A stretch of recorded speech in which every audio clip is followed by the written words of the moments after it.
Hey there, it's me, Samantha. Do I look any different? See all the gray hair I've got? I have to say that it's truly annoying. The other day, my sister told me, she's like, you should totally dye your hair. You know, around the edges where you're gray. So, in honor of that, I decided to call this Menopause Wednesday. Not going through the change, but I decided that this is what I would focus my talk on today. So I looked on WebMD and I decided that what I would do is I would go through, I think they have like 10 reasons or to let you know that you're going through the change. It kind of reminds me of like, when you're like 10 years old, or I think I was 13, but 10 years old, and you're taking your sex ed class. Mine was at Bella Vista Elementary School. Go Wildcats. And they were telling us all about this is what's going to happen, this is what to expect, and everything like that. If you hear the noise, I'm on a campus right now. I'm waiting for someone.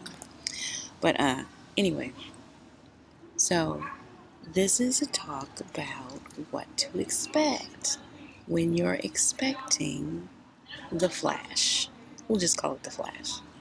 So, for most of us, or most of the people that I know who are my age, says signs when you're in perimenopause.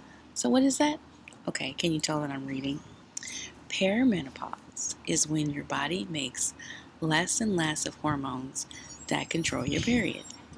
Estrogen and progesterone. I think I'm saying that right. Progesterone? Anyway, many factors play a role in whether or not your provider will recommend hormone replacement therapy, such as estrogen or progesterone. Once you've missed your period 12 months in a row, you're likely to hit menopause and no longer can get pregnant. But how do you know you're in perimenopause? Okay, so let me just say the first thing that I know about progesterone, because I had to take it one time. I missed a period. And it was like,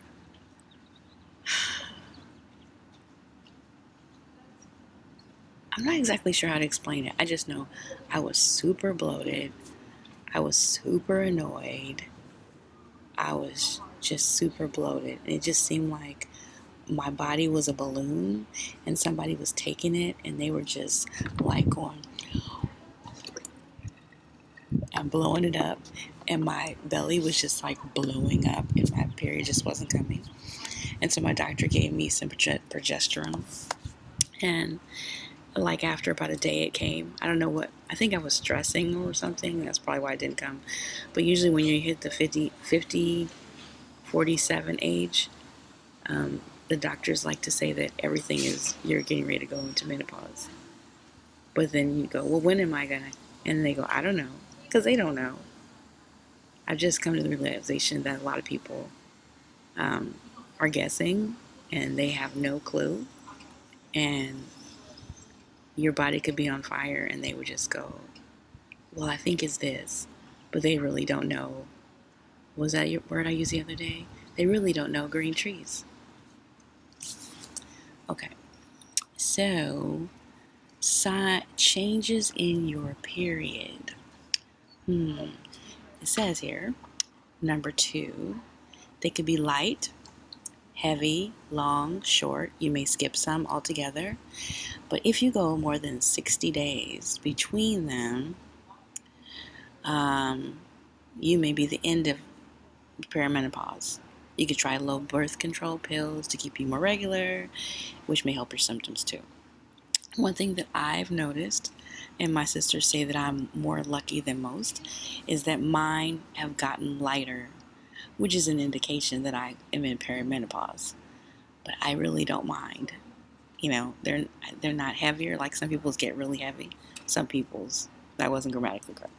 Some people experience heavier periods.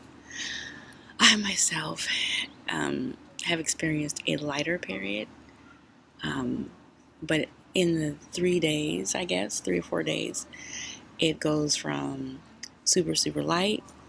By the second day, it might be super, super heavy. By the third day, or super, super heavy is for me is like, I don't know, a couple of tampons. But then super, super light. On the third day, is barely there. On the fourth day, it's playing peekaboo. It's very barely there. So changes in your period, you just sort of know what's normal for you. And so I think it's just being mindful and keeping an eye on anything. It could be like if suddenly your eyeball started turning blue and you were like, oh, my eyeball usually is blue. My eyeball is usually brown. I wonder why it's blue. Maybe I should check it out. You know. Okay, so number 3, I think I already said heavy bleeding. Here it says, if your periods are heavier, it may be because the lining of your uterus is thicker before it's shed. This is caused by a drop in the hormone, progesterone. It also makes other issues such as fibroids, growths in the wall, uterus worse. I know a lot of people who have experienced fibroids, and I hear that they're really painful. And so, go see your doctor. But one thing that I do say is, doctors have gotten kind of crazy with a knife. And almost everyone that I've spoken to all says, they said to have a, what do you call that thing? I can't think. They take out your uterus, and I don't know where my brain is right now. But anyway,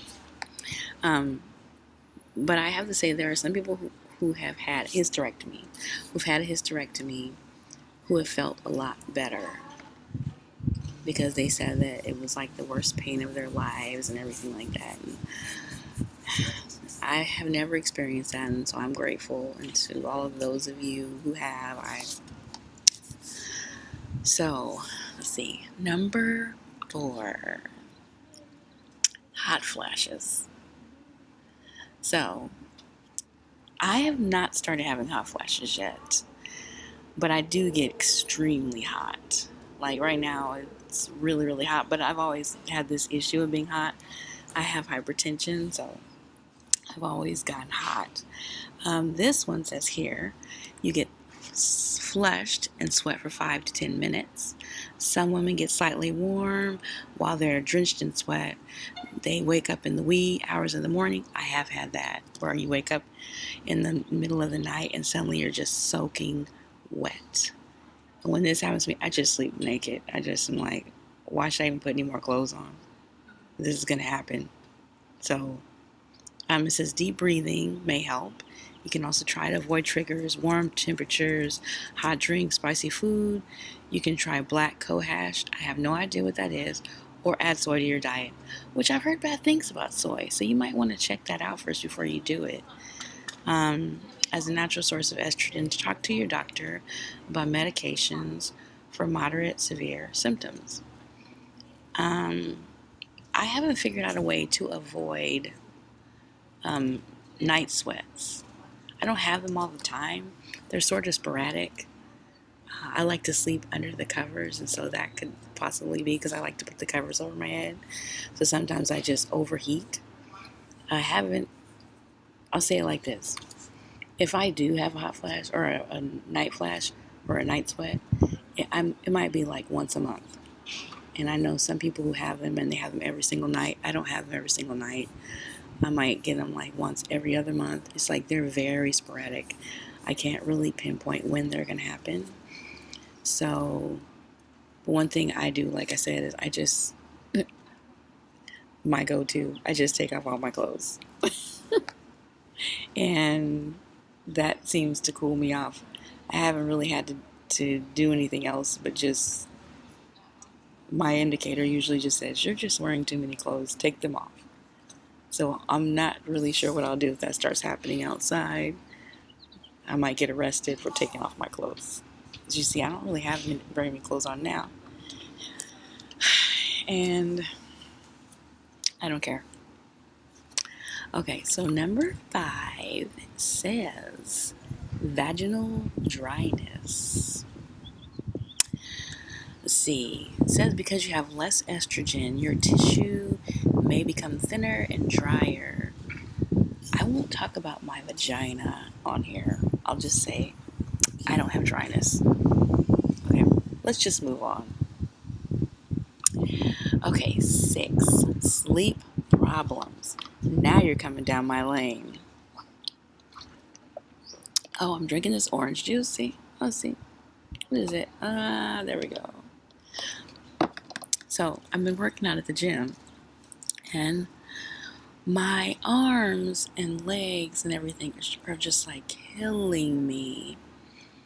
And it's not the killing me where you are like exercising and you're like totally like, it's like muscle pain because you've been working out so good. It's not that kind of pain.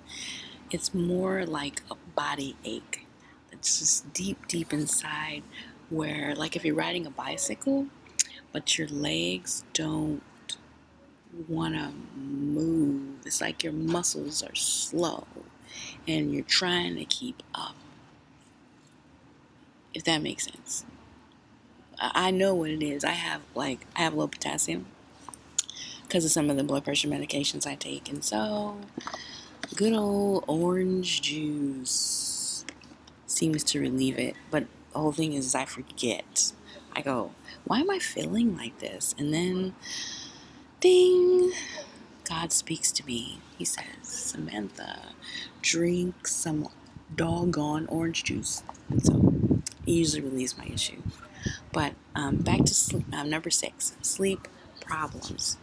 Changes in your hormones and night sweats can wreak havoc with your rest. Good habits such as regular schedules and giving yourself time to fall asleep can help. Talk to your doctor for options. My problem, I never sleep. I don't know why I don't sleep, but I remember people who used to, like, my dad, I would call him late at night and he would always be up at 3 and 4 o'clock in the morning. My grandmother never slept. I just never sleep. I don't get tired. It's so weird to me. I don't get tired. Like yesterday, I was completely tired because I just, only had 2 hours of sleep. But on the norm, I usually need like 4 hours of sleep to be able to function. And if I stay in the bed any longer than 5 hours, I usually have to get up because I get uncomfortable. And I just can't lay there that long. And then also, I love television. It has something to do with the fact that I like to write for television. And I like to write movies. So I would just want to see everything. I don't want to miss a minute. I don't want to miss a moment. And so I'm always watching television, or I'm going somewhere, or I'm in the streets, or I'm just trying to live. It's like, somebody once said to me, you have plenty of time to sleep when you're dead. So I know you need sleep because, recently I heard this study done that the less sleep you get, the more likely you are to get congestive heart failure, because your body needs to sleep. It needs to do like a reset. And so when you sleep, your body's resting and everything's able to sort of reset. I'm no doctor or, a medical professional, but I just know that sleep is important. I've been trying my best to go to bed at like 11 or 12. I probably should go to bed sooner because I have to get up at 3. But I don't want to go to bed at 7. But I missed the Bachelorette. So anyway, if you can, get more sleep because it really is important. So, number 7, mood changes.